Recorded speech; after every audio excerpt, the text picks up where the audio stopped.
Today, we're not just flambeing desserts, we're igniting the screen with the most sizzling face-offs that make chopping onions look like child's play. When you mix the precision of a Marine with the heat of the kitchen, you're bound for an explosion. Enter Joseph Tinnelly, a man who swapped his military uniform for a chef's apron, bringing that same stern discipline to the chopping board. But here's the thing about kitchens. They're not just about following orders. They're about creativity, passion, and sometimes a dash of humility. It all started with a dish, a simple plate that was anything but. Tinnelly presented a roasted rack of venison, a dish that was supposed to sing with the flavors of the forest. But Ramsay wasn't singing praises. The Brussels sprouts, those little green grenades, were under fire for being as hard as pebbles. Tinnelly, standing firm, was asked to taste his own creation. That's when the first spark flew. A refusal, a retort, and the kitchen's temperature was rising. The stage was set, the players in place, and the drama about to unfold was not scripted for TV. It was raw, it was real. As Ramsay pressed for answers, Tinnelly's cool facade began to melt into a boil. Words were exchanged, tempers flared, and the kitchen became a verbal battleground. As the dust settled from the kitchen clash, the reverberations of Tinnelly's defiant stand, "I ain't no expletive," rippled far beyond the confines of the show. The line, raw and unfiltered, resonated with viewers, encapsulating the underdog spirit many root for. It was more than just a meme, and it spread like wildfire across the internet. In the wake of Tinnelly's explosive defiance, the kitchen's atmosphere was charged with a tension that could curdle cream. The immediate consequence was direct. Tinnelly's time on the show was cut short. His departure was not just the end of his journey, but it also left a lingering question in the air. What just happened? The incident set the fan forums ablaze with speculation.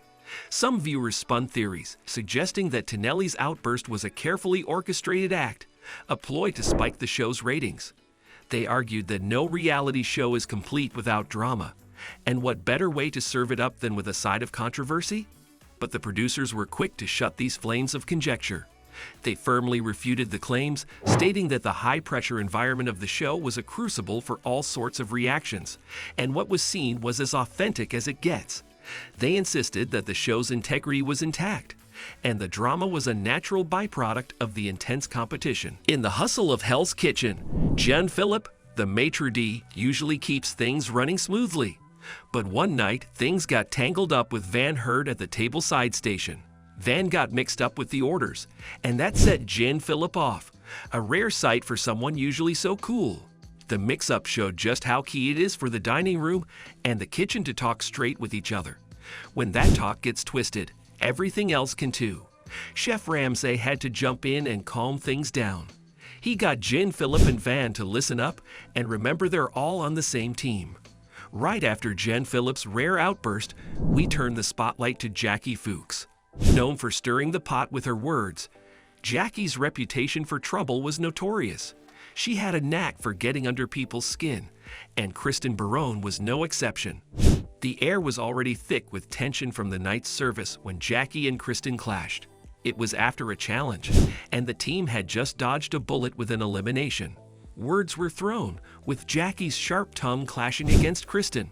Things heated up when Jackie, in a move as bold as it was reckless, dared Kristen to light her cigarette, taunting her to the edge.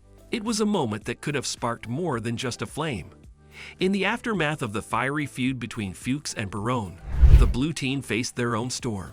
It was a service to forget, one that ended with the whole team wearing the label of defeat. Jason Zapolitis, with his jaw set and eyes narrowed, threw words like punches, nominating Michael DeMarco. But when Mike Aresta's name got tossed into the ring, the room split like a hot pan under cold water. Voices raised, fingers pointed, and for a moment, it looked like more than just egos might get bruised. The team circled, trying to cool down the fiery exchange. Just when it seemed like fists might fly, Simone Hammond stepped up. In a move as unexpected as a cold breeze in hell, she volunteered to bow out. Her words cut through the tension. "I'm not someone who can fight," she said, leaving the team in a stunned silence. Simone's exit was a sobering splash of reality. The entertainment value of these meltdowns is undeniable. They serve as a reminder that even under the sharpest knives and the hottest flames, there's a lesson to be learned about teamwork, resilience, and the art of keeping your cool when the heat is on. These moments are the ingredients that have helped Hell's Kitchen become a recipe for success. Stay tuned for more sizzling stories from the Chef's Corner. See you next time.